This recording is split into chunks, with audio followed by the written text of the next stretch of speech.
Hello students, ये active और passive का जो वीडियो है उसका वो दूसरा पार्ट है ये।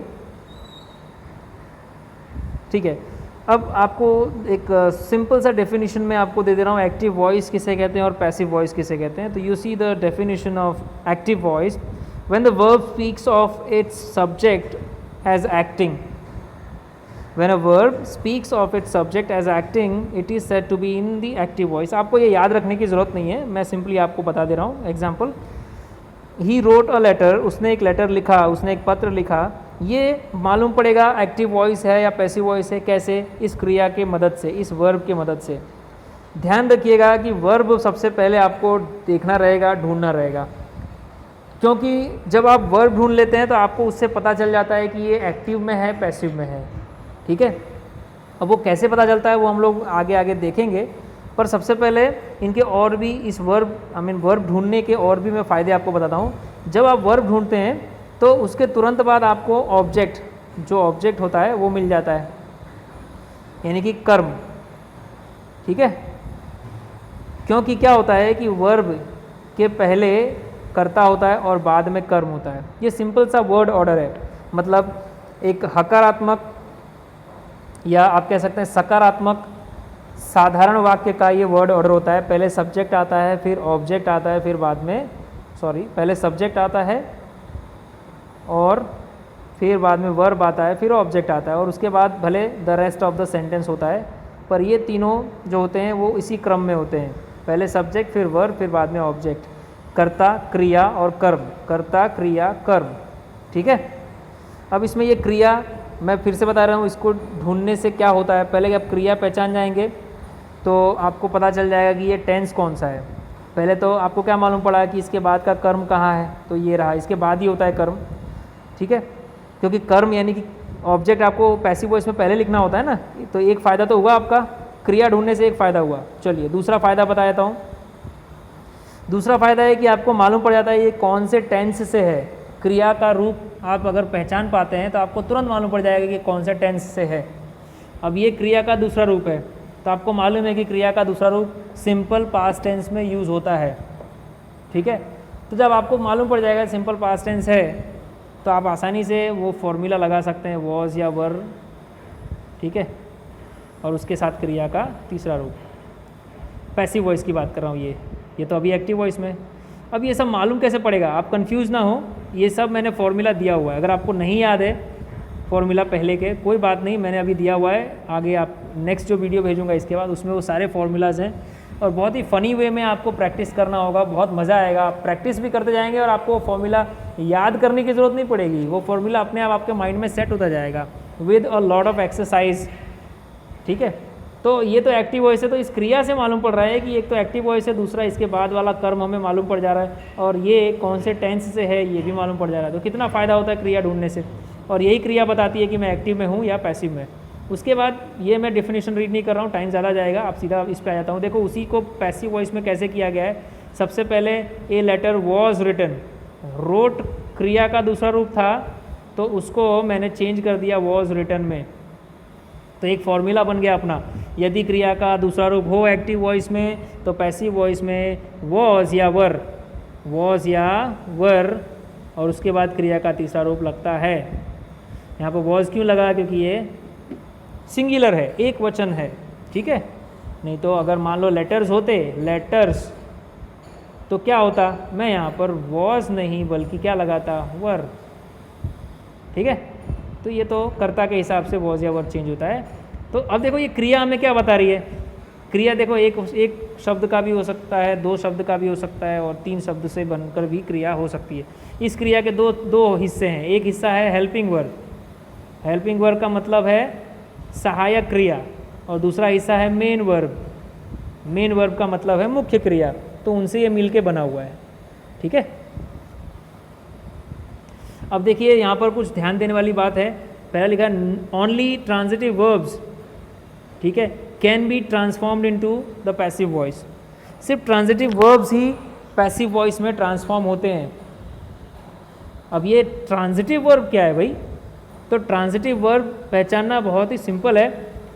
एक्चुअली इनकी डेफिनेशन क्या है, verbs that need an object to complete their sense ये ट्रांजिटिव वर्ब्स ऐसे वर्ब हैं जिन्हें कोई ना कोई कर्म यानी ऑब्जेक्ट चाहिए जिससे कि उनका मीनिंग कंप्लीट बैठे। जैसे मान लीजिए मैं कहता हूँ आई प्ले, तो ये जो क्रिया है आई प्ले, मैं यहीं तक अगर फुल स्टॉप कर दूँ तो एक बात रह जाती है, मुझे पूरा सेंस कंप्लीट सेंस नहीं मिलता है। भाई आई प्ले, अगर कोई बोले आपसे आई प्ले तो आप ज़रूर पूछेंगे क्या खेलते हैं आप खेलते हैं, लेकिन क्या खेलते हैं, तो यहाँ कुछ होना चाहिए। तो चलिए मान लेते हैं टेनिस उन्होंने बोला, तो आई प्ले टेनिस, मैं टेनिस खेलता हूँ। अब जाकर इस क्रिया के बाद जब कोई कर्म आया तब जाकर पूरा सेंस बनता है सेंटेंस का, समझे। तो क्रिया के तुरंत बाद यदि कोई ऑब्जेक्ट यानी कि कर्म ऑब्जेक्ट अगर आता है, ठीक है, तो उस क्रिया को हम कहते हैं ट्रांजिटिव वर्ब, ट्रांजिटिव वर्ब, ठीक है। अब आपको मैं ये भी बता देता हूँ कि इनट्रांजिटिव वर्ब क्या होता है। इनट्रांजिटिव वर्ब ये उसका एक तरह से एंटोनिम है, विरुद्धार्थी है। जब आपको मैंने बताया कि भाई आई प्ले, प्ले के बाद कोई ना कोई कर्म चाहिए जिससे कि पूरी मीनिंग साफ हो जाए, ठीक है, तब ये क्या बन जाएगा, ट्रांजिटिव। लेकिन कुछ क्रियाएं ऐसी भी हैं जिनके बाद ऑब्जेक्ट की ज़रूरत नहीं होती है। जैसे ये देखिए, मैंने आपके लिए ये ड्रॉ किया है, देखिए यहाँ पर इनट्रांजिटिव के बारे में बता रहा हूँ मैं आपको। इनट्रांजिटिव ये सब है, स्लीप, सिट, डाई, यहाँ पर लिखा है रन, इधर टॉक, इधर क्लैप, इधर स्माइल, गो। ये सब जो क्रिया है इनके बाद आपको कर्म यानी कि बाद में कोई शब्द की ज़रूरत नहीं पड़ेगी। हालांकि रेस्ट ऑफ द सेंटेंस तो होते ही हैं, लेकिन इसके बाद ऑब्जेक्ट की ज़रूरत नहीं पड़ेगी। जैसे मैं बोलूँ कि आई सिट, तो आप ऐसा क्वेश्चन नहीं पूछ सकते कि मैं क्या, मतलब तुम क्या बैठते हो। आप पूछ सकते हैं तुम कहाँ बैठते हो, तब सामने वाला बोलेगा कि I sit here, I sit there, जो भी है। तो यहाँ पर भले मैं हियर देयर का यूज़ करूँ पर वो इसका कर्म नहीं है, याद रहे। अब आपको कैसे मालूम पड़ेगा कि ये इसके बाद आने वाला शब्द उसका कर्म नहीं होता। तो आपको दो शब्दों का यूज़ करना है, या तो व्हाट का यूज़ करना है या तो व्हाट का यूज़ करना है, ठीक है, याद रहे, या तो whom का यूज़ करना है। अगर इन दोनों में से किसी एक से आपका क्वेश्चन बन जाता है क्रिया को लेकर, तो समझ लीजिए कि वो ट्रांजिटिव है, याद रहे, वो ट्रांजिटिव है, इनट्रांजिटिव नहीं है। इनको छोड़कर इन दोनों में से किसी भी एक से अगर क्वेश्चन ना बने तो जो भी क्रिया होगी वो क्या होगी, इनट्रांजिटिव होगी। एग्जाम्पल के रूप में मैं आपको बता देता हूँ। मैं पिछला वाला एग्जाम्पल लेता हूँ, आई प्ले टेनिस, ठीक है। अब इसमें ऑब्जेक्ट है और ये ट्रांजिटिव है। चलो मुझे पता करना है कि ट्रांजिटिव कैसे है, सिद्ध करना है। तो मैं क्या करूँगा, मैं एक क्वेश्चन बनाऊँगा, और किसके हेल्प से, या तो मैं व्हाट से बनाऊँगा या तो whom से, ठीक है। तो व्हाट से बनता है कि नहीं, व्हाट अगर यूज़ कर रहा हूँ तो इसको हटाना पड़ेगा। तो मैं बनाऊँगा व्हाट डू यू प्ले। मैं किसी से पूछूंगा कि व्हाट डू यू प्ले, तुम क्या खेलते हो, तो वो जवाब देगा आई प्ले टेनिस, यानी कि एकदम सही बैठ रहा है, व्हाट से सही क्वेश्चन जा रहा है, यानी ये ट्रांजिटिव है। अब ले लेते हैं किसी एक शब्द को इसमें से, इनट्रांजिटिव वर्ब को, आई सिट हियर, मैं यहाँ बैठता हूँ, ठीक है। तो क्या आप हियर यानी इसके बाद वाले शब्द को हटा कर क्या व्हाट का प्रयोग कर सकते हैं या whom का प्रयोग कर सकते हैं? अगर आप प्रयोग करेंगे तो अर्थ एकदम विचित्र आएगा। जैसे मैं ऐसा बोल सकता हूँ तुम कहाँ बैठते हो, मैं ऐसा नहीं बोल सकता तुम क्या बैठते हो। इसको हटाकर मैं व्हाट का उपयोग नहीं कर सकता, इसका मतलब इसका भी चांस गया। अब whom देखते हैं, whom का मतलब होता है किसे। तो क्या मैं इसको हटाकर ऐसा बोलूँ कि तुम किसे बैठते हो, तो ये बहुत ही रॉन्ग क्वेश्चन होगा, ठीक है। लेकिन मैं ऐसा पूछ सकता हूँ तुम कहाँ बैठते हो, ठीक है। तो भले कहाँ बैठते हो, कहाँ सोते हो, कहाँ जाते हो, कैसे स्माइल करते हो, कैसे ताली बजाते हो, ये भले क्वेश्चन आए, ये सब इन ट्रांजिटिव वर्ब्स में होते हैं। लेकिन अगर ऐसा क्वेश्चन आए क्या करते हो, क्या खेलते हो, क्या खाते हो, या किसे कहानी कहते हो, तो क्या का मतलब व्हाट और किसे का मतलब whom, इन दोनों में से क्वेश्चन अगर बने तो वो हो जाएगा ट्रांजिटिव, और अगर ना बने, बाकी सबसे क्वेश्चन बने, तो वो रहेंगे इनट्रांजिटिव। ध्यान है, ठीक है। तो मैं ट्रांजिटिव वर्ब समझाते समझाते आपको मैंने इंट्रांजिटिव भी समझा दिया, और थोड़ा और फास्ट चलते हैं क्योंकि वीडियो शॉर्ट ही रखना है। एक्टिव वॉइस में क्या होता है, सब्जेक्ट को सुप्रीम इंपॉर्टेंस दिया जाता है, मतलब सब्जेक्ट को प्राथमिकता दी जाती है। और पैसिव वॉइस में क्या होता है, ऑब्जेक्ट को प्राथमिकता दी जाती है, ये ध्यान रहे। ठीक है, आप देख सकते हैं आराम से, राजू प्लेड क्रिकेट, तो इसमें सब्जेक्ट को प्राथमिकता दी गई। पैसिव वॉइस में क्रिकेट को प्राथमिकता दी गई, ऑब्जेक्ट है ना क्रिकेट। इस तरह से ये बहुत ही सिंपल है।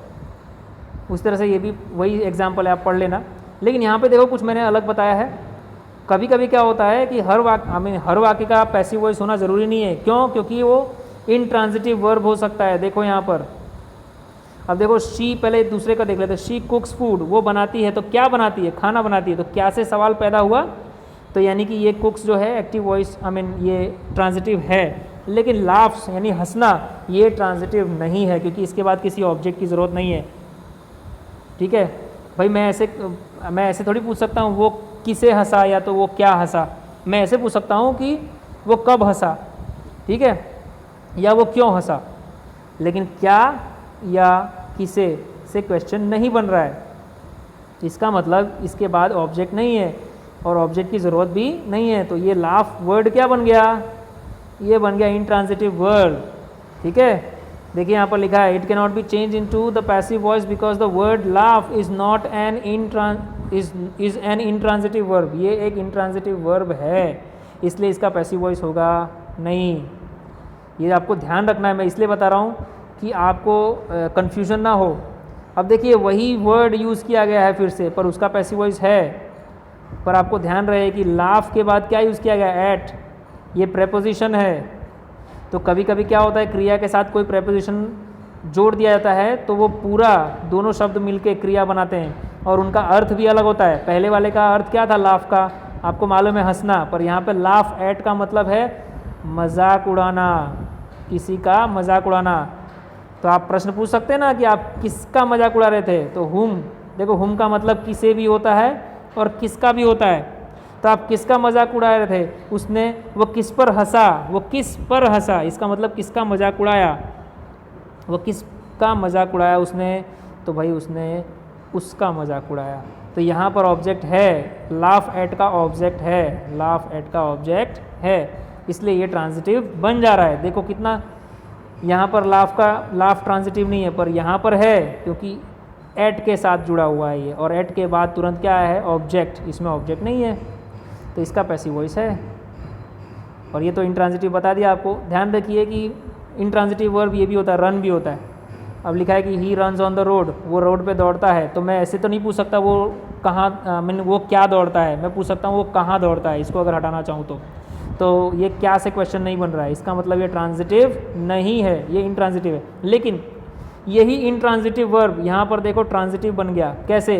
क्योंकि इसका अर्थ थोड़ा चेंज हो गया। रन का मतलब सिर्फ दौड़ना ही नहीं होता, रन का मतलब दुकान चलाना भी होता है। तो देखो क्या चलाता है वो, तो दुकान चलाता है। क्या चलाता है वो, तो दुकान चलाता है। तो रन के बाद कोई ऑब्जेक्ट आया, यस आया हुआ है, इसलिए रन क्या बन गया, ट्रांजिटिव वर्ब। इसलिए इसका पैसिव वॉइस पॉसिबल है।